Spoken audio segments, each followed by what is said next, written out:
as well as, say, childhoods. How were childhoods growing up? I mean, don't want to get too personal, but I figured I would like to get to know you guys. I actually was raised in New Mexico. It's like right over there. Where are we? That way? Not that way. But yeah, I was raised in Espanola, New Mexico. I had it kind of rough. I was raised in the projects, and then I was in foster care for many years.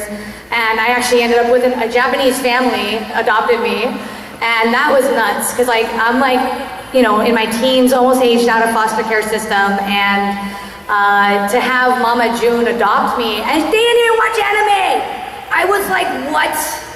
Like, disappointing. I was like, how do you find a Japanese family in New Mexico when you're just this big weeb? And I just have found that no matter how dark of the experiences I've had in my life that is sad, or the things that I've had to overcome, the brightness is just like overwhelming.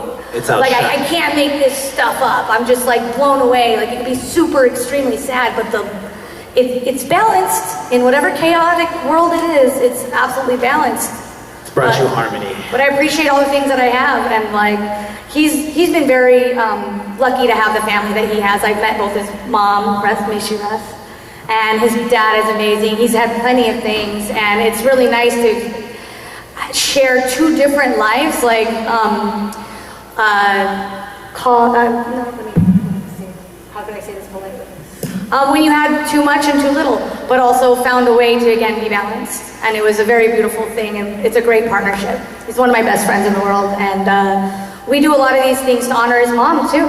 So yeah, we lost my mom back in 2021, but she loved everything that I did with the cosplay and stuff, and she was super supportive, and so was my dad. And my ultimate goal has always been to become a voice actor in animation, and that's still the dream, and I still keep that alive. And granted, I could have done more in my career to try to drive towards that, but who doesn't? You know, not everybody's living on 100% all the time, and depression is a real thing, and creator block is a real thing, and I haven't posted as much on my YouTube because I've been going through stuff personally, and I'm finally coming out of it, and I'm starting to create again and find that spark and that joy. And it's great to come to these shows and pick the minds of the people that work in the industry that I'd love to one day. And honestly, with every person that I meet, it makes me want to do it more, because you find what wonderful people work in the voice acting field, and how they're all like a big family, and like it's not like as cutthroat as Hollywood, where it's like, oh, well, Ben Affleck got the job, so now I'm out of work. It's more like, I don't think I'm the right guy for the job, but I know somebody who is, and they'll do that kind of thing. And it's a rare thing to see in any kind of entertainment. And I always, found joy in bringing the cartoons to life, and the joy that brings people. Even little kids love when I do like the SpongeBob voices and stuff.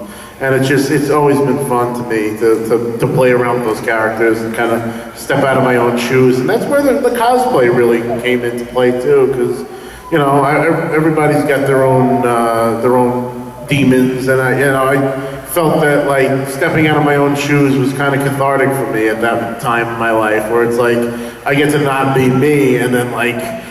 Of course, the first time I'm like really not me, I go viral and I become famous. I'm like, great, really, I'm worthless. But I love going to these things, like I said, and they really have changed my life in a very, very positive way, and in a very complete way, because I'm not the same person I was in 2012. Nobody wants Robert, they want Peter. That's true. I created a monster because nobody wants to see Robert no more. They want Peter with chopped liver. Down with Robert. No, I mean, most comedians suffer with mental illness, like depression and stuff, and they really just want to bring that light out. You know what I mean?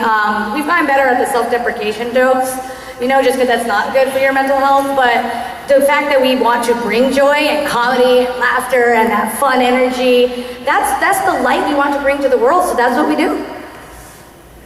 And I see that. And I see that as a real big thing between you guys, because like you said, the resonance, the chemistry between you both works very well. Every walk by that I've passed by you guys and said hi and everything, it's it's been very great. I mean, you guys are, even introvert as you are, you're still pretty open. I mean, You give the old razzle dazzle, a little surfing bird, a little shut up Meg, and they love it, you know?